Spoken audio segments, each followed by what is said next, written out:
Yo, super quick video about this update. It seems not that I didn't explain how to actually do any inference or generate any samples. So let's get to that. It's super simple. We're just going to go ahead and download this Colab and run through it. I need to update this because you do need to specify the Python version.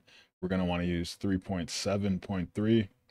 The original Jukebox by OpenAI came out in 2020.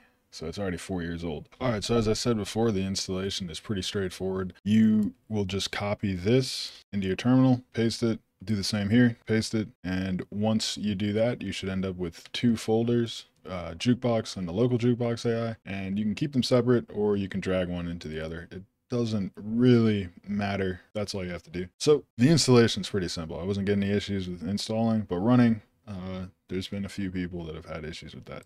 So let's generate some samples. Quick addendum. I am now a big fan of Google Collaboratory. If I were to use local jukebox, I may use the Colab. In this particular instance, I think the Python version is better, but going forward in future videos, you will see a lot more Google Colab. So if you are comfortable with Colab, there's no difference. Go use the Colab. This is just local. I can use my GPU. I don't have to rely on Google Colab's GPU system, which is shoddy and not reliable. Addendum over. All right. So we have a run prompted, a run sample, and a sample. The sample comes from local jukebox AI, the OpenAI's jukebox repo. So you are going to want to copy that into the local jukebox, or when you specify the path, just make sure you include the full path. Those are the three files that we will be working with here. The file selector is just using tkinter. I put this together years ago. This might have been before GPT. So this is actually, this is real code. But this is tkinter. I like using it. It just gives a little dialog box. Don't worry about that. Don't edit this. Don't need to touch that. Convert audio file. We do need this to convert from WAV to MP3 and from MP3 to WAV. It should do both. To properly use the data. It just converts the data into the appropriate. Don't touch it. Don't touch it. So you don't need to worry about that. We have run sample and run prompted. Run sample just will generate a sample based off its own training data, and it'll do a generation based off of some piece of data in its corpus of musical data that Jukebox has been trained on and has access to, or has knowledge of. No input here. So I would run this first just to make sure your stuff works. All right, so the files in the repo that I put together, you just run.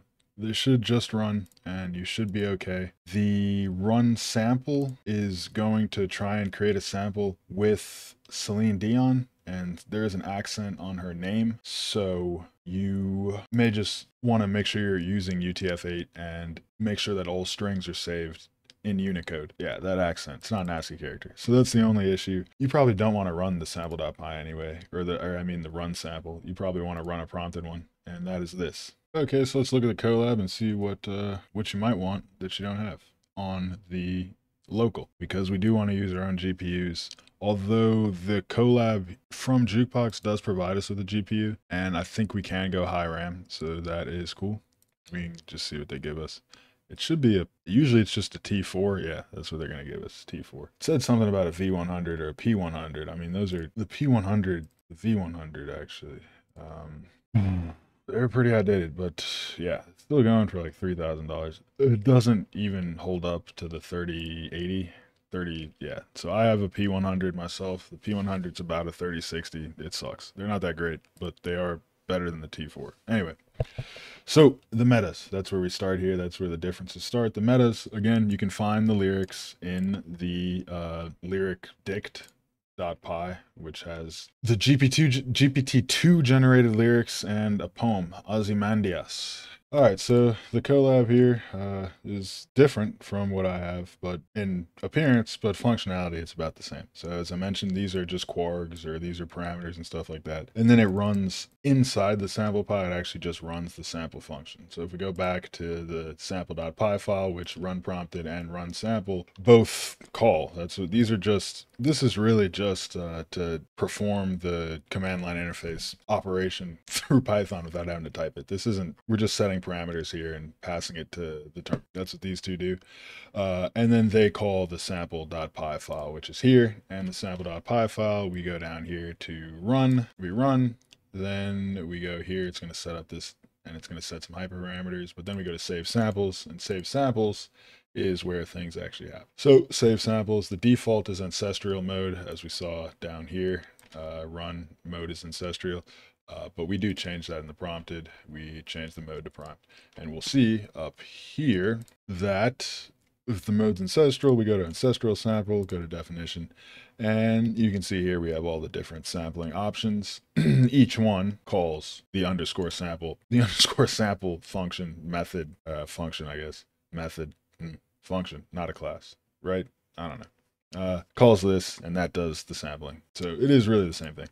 Just it is maybe a little more work here. And it is using the 5B model, which claims to take, what does it say, 2 hours to generate a 20-second sample or something like that, using the P100. So I find that runtimes on better GPUs is not necessarily faster. So I say that to do a full sample, it takes about, yeah, I'd say on my 3090, it probably takes maybe an hour and a half as opposed to 2 hours, if you're lucky, and probably not. So that's just another reason why you want to use the local version. Okay, and then this is going to allow you to pick one of the samples. Then you can do generations on the sample that you picked, and then you can upsample what you did to get a higher quality piece of audio. That is essentially what is going to happen if you just run the run sample. So the run sample is going to give you, you have a choice of number of samples. 6 is way too many. I don't know why that's at 6.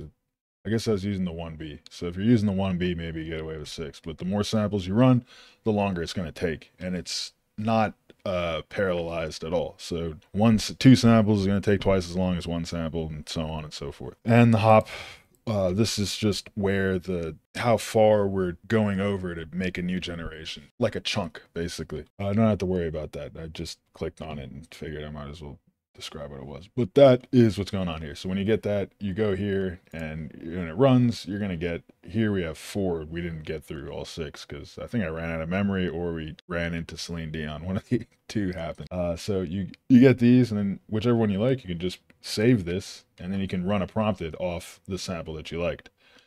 And so if you happen to like this piece of audio,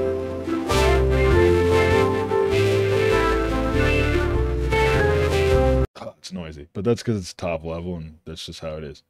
Large chunks. You can take that, save this. It's a WAV file, so it's the right format already, and you could pass it through the run prompted with the file select dialog, actually, which now that we have the file is kind of annoying. But we can also, we could just, you know, audio in here and just set it equal to a string, commented out. And whenever you are not using the file select dialog, in this case, if you want to use the run sample to pick a sample and then continue from there, you can put the path in there. So what's going on here is that. So the first part is gonna generate some samples. Here it's going for 3, I guess. Then you can pick your favorite sample, request a longer generation, and upsample it. There is no prompting in this collab at all. So I'm not exactly sure what the issue was. This all runs very well. I suppose it was this, which the metas is not really described very well in the paper or the collab, but that's all just in here wherever it was previously. The lyrics dict and the other things that I showed earlier in the video. So I can put this together in the local jukebox, and I guess I will do that.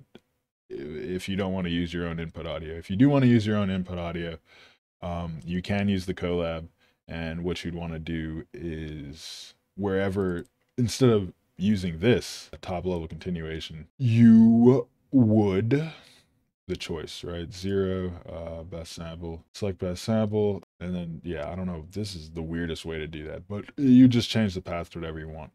And you could set this to false, copy this, and then, whatever new audio to use. I don't know, and set it to whatever the path of the audio is, and then delete these or comment them out or whatever you want to do, and that should be fine. Yeah, so that's basically it. I'm gonna leave it there. And this is just a quick video, in and out. Shouldn't have taken this long, for Lord. But that's basically it. The collab, as far as I can tell, has functionality. If the run sample doesn't work, it's probably Celine Dion. And if you don't feel like doing the UTF-8 thing, which is kind of a pain, you can just here's what you can do here.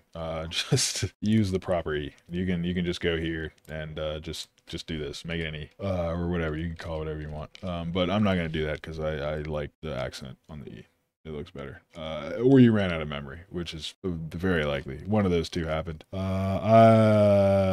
I've seen this in both cases. When you run out of memory, things happen. You don't always get an out of memory error. Sometimes you don't know what the GPU is trying to do. So there's a lot of reasons why. Unfortunately, when you see an error that you haven't seen before, and when you look it up on the internet and you can't find anything, and the error occurs during a run in which you're training and using the GPU, you probably are having a memory issue. Either you're running out of memory or you're using too much power. I don't know. You're not using too much power. That would cause a whole nother mess of issues, but you're probably running out of memory. That's just how it is sometimes. But in this case, it might also have been that it wasn't able to handle the accent on the E. Anyway, that's all I got. We're out of here. I'm just going to upload this. I hope y'all have a good, what is it, Tuesday? Nope, it's Wednesday now. My dudes, peace.